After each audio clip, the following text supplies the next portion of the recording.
Bismillahirrahmanirrahim. Assalamualaikum warahmatullahi wabarakatuh. Yang saya hormati Pak Kapolresta Metro, Kapolres Metro Jakarta Utara, Pak Wakapolres, Pak Kasat Reskrim, teman-teman media. Pagi ini saya akan menyampaikan satu pengungkapan dilakukan teman-teman reserse dari Polres Metro Jakarta Utara yang kita ketahui sempat viral di media sosial. Juga banyak media-media yang teman-teman wartawan yang menanyakan ke kami dan juga Kapolres Jakarta Utara tentang adanya kelalaian, kesalahan yang dilakukan salah satu tenaga kesehatan pada saat melakukan vaksinasi di daerah Pluit, ya, di salah satu sekolah Kristen di Pluit, Penjaringan, Jakarta Utara, sekitar tanggal 6 Agustus yang lalu, yang sempat viral dan cukup banyak netizen yang berasumsi yang berbeda-beda. Kemudian juga banyak menanyakan kepada saya bahwa suntikan yang dilakukan terhadap seseorang inisialnya adalah B, ya, BLP ini itu adalah kosong, ya, pada saat itu. Jadi kejadiannya sekitar tanggal 6 yang sempat divideokan oleh orang tuanya sendiri atau ibunya sendiri. Kemudian setelah itu mengadu kepada penanggung jawab dari yayasan yang melaksanakan penyelenggara vaksinasi bersama pada saat itu. Kemudian dicek dan memang diakui itu tidak ada isinya, sehingga dilakukan vaksinasi kembali terhadap saudara BLP ini. Ya, ini yang kemudian beredar, dilakukan pendalaman oleh teman-teman reserse Polres Metro Jakarta Utara dan berhasil mengamankan saudari EO ini inisialnya. Ini adalah tenaga kesehatan yang pada saat itu melakukan penyuntikan yang sesuai ada di video yang viral tersebut.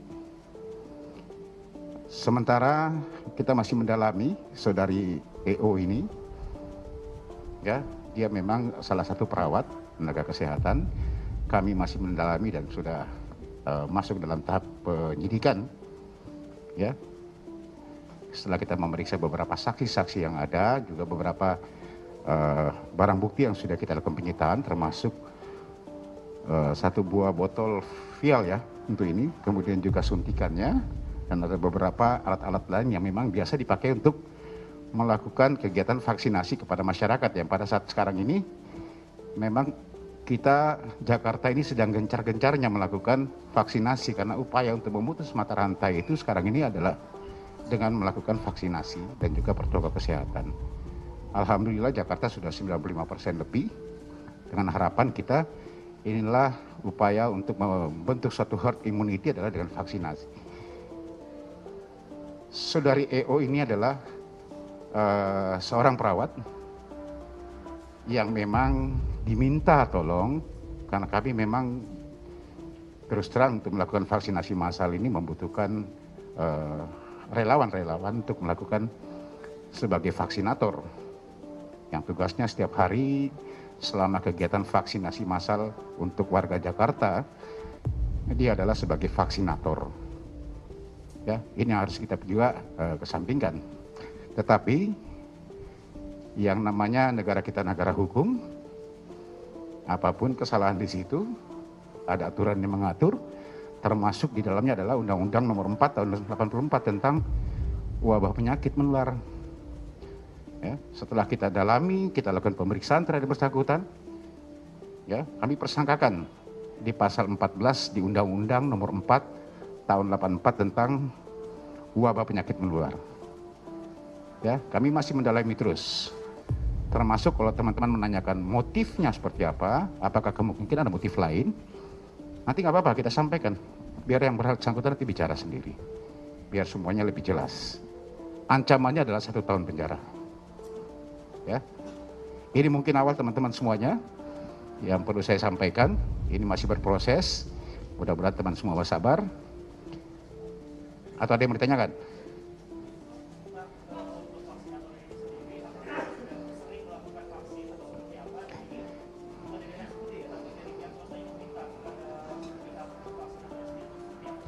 Saya sudah jelaskan bahwa Jakarta sekarang dalam program percepatan vaksinasi.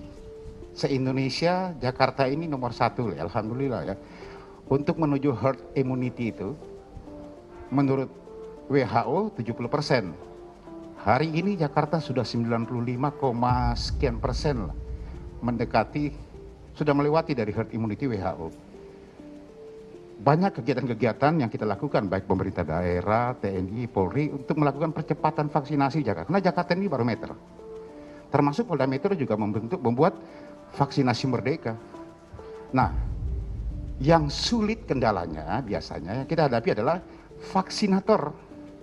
Karena orang mau vaksinator itu harus punya klasifikasi loh ya. Tidak gampang orang bisa nyuntik-nyuntik. Termasuk Ibu EO ini juga termasuk yang memang punya klasifikasi untuk melakukan penyuntikan atau vaksinator. Makanya saya bilang sulit kita menemukan. Ya, jelas ya. Kalau ditanya apakah iya betul dia perawat. Memang kerjanya adalah, bahkan selama beberapa kegiatan vaksinasi massal, ibu ini juga terlibat dan memang diminta untuk bantuan untuk melakukan vaksinasi. Oke? Yang lain? Iya, sudah saya sampaikan tadi. Nanti disimak kalau saya bicara biar supaya pertanyaannya bagus. Ya, motifnya kita tanyakan saja gimana? Lebih bagus kan? Karena kalau saya nanti ngomong yang ngarang-ngarang, bagus kan kayak kita ini. Biar tahu, saya tidak bilang apa.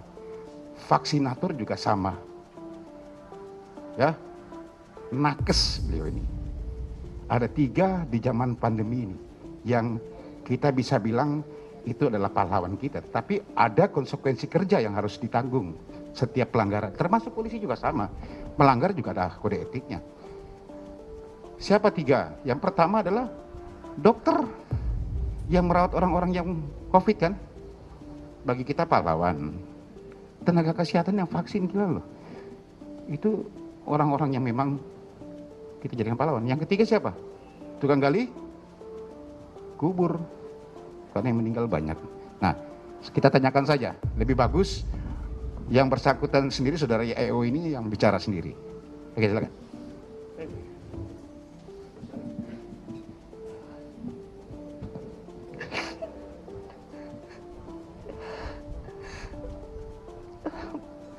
Saya mohon maaf terlebih pertama kepada keluarga dan orang tua anak B yang saya telah vaksin.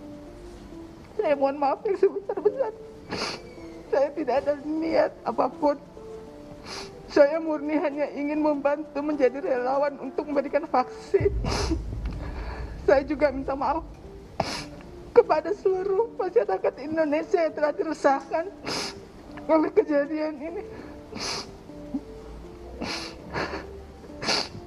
Saya akan mengikuti segala proses yang akan saya jalani ke depannya. Saya mohon maaf.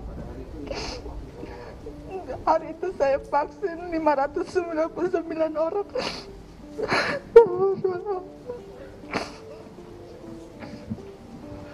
Ya, jelas ya. Jadi kelalaiannya memang menurut awal bahwa yang bersangkutan sudah memvaksin itu hari itu pada setelah.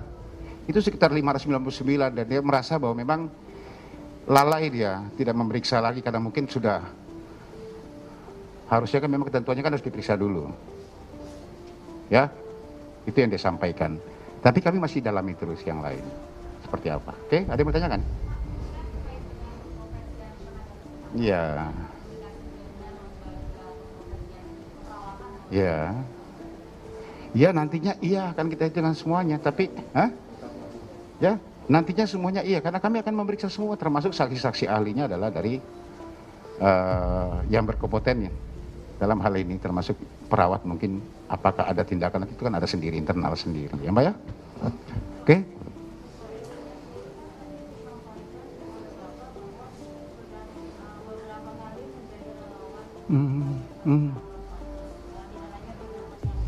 Iya.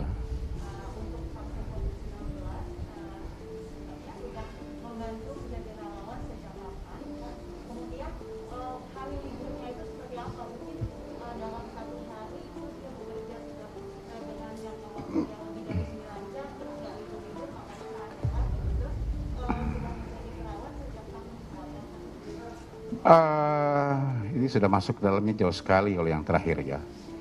Pengakuan yang bersangkutan bahwa memang dia relawan ikhlas untuk membantu saat sekarang ini kita butuh orang vaksinator, tenaga kesehatan untuk membantu pemerintah dan juga membantu masyarakat. Tetapi yang bersangkutan memang tidak bilang setiap hari, karena dia juga bekerja di salah satu klinik yang memang kalau bekerja dia tidak melakukan kegiatan untuk vaksinator masyarakat. Tetapi pada saat dia libur, ya, pada saat dia kosong harinya, karena ada hari liburnya itu bergantian, itulah kemudian dia jadi relawan.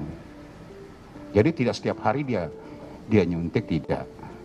Ya, ini hasil pemeriksaan awal yang kita terima, yang kita dapat.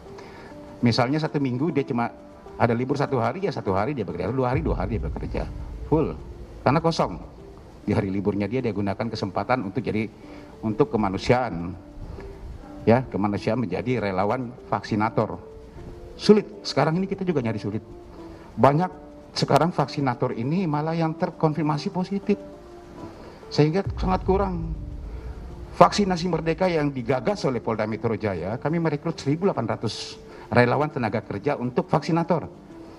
1.800, tetapi sudah ada beberapa yang terkonfirmasi positif. Akhirnya kurang, kami masih mengejar. Itu tenaga-tenaga mahasiswa yang kita menggunakan. Mahasiswa yang koas, kemarin sudah saya sampaikan. Kemudian dari klinik-klinik, bahkan 1 kemarin meninggal dunia tenaga kesehatan kami. Pada saat pulang dari kegiatan vaksinasi, dia pulang naik kendaraan roda 2, kecelakaan, tertabrak, meninggal dunia. Makanya saya bilang, dia adalah pahlawan kita saat sekarang ini. Terus terang, Jakarta ini membutuhkan barometer. Kita harus herd immunity. Target vaksinasi Merdeka tanggal 17 nanti akan mendekati 100%. Kalau Jakarta sudah 100%, insya Allah. Ya, sekarang coba lihat. Paling tinggi yang sudah divaksin Jakarta. Terakhir kemarin berapa kita yang positif? 727. Coba lihat 2 minggu yang lalu. 15.000, 18.000. Sekarang 727. Mudah-mudahan ini turun terus supaya kita lepas dari bencana pandemi COVID ini. Caranya gimana? Disiplin masyarakat, kolaborasi, sinergitas masyarakat, pemerintah, dan juga kami TNI Polri. Mari sama-sama kita komitmen, sama-sama kita perang. Sama kayak narkoba. Kita perang terhadap narkoba. Say no to drug, sama dengan ini.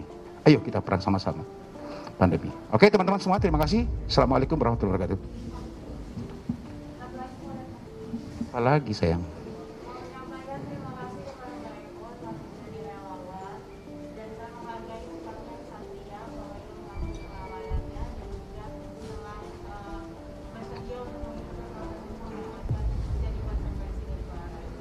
Oke, terima kasih banyak. Langsung didengar sendiri sama Mbak. Saya sudah katakan juga, kami juga penegak hukum. Tetapi negara kita adalah negara hukum, siapapun yang salah harus diproses. Tetapi kalau mau ditanyakan secara pribadi, sama dengan Mbak saya. Ada 3 pahlawan bagi saya. Yang pertama adalah dokter yang ada di rumah sakit menangani COVID. Yang kedua adalah tenaga kesehatan. Mau nyuntik itu kemanusiaan loh. Menyembuhkan orang. 1 hari itu dia menahan orang supaya tidak kena, 500 lebih sudah dia. Yang ketiga adalah tukang gali kubur. Itu adalah pahlawan kita. Terima kasih. Assalamualaikum warahmatullahi wabarakatuh.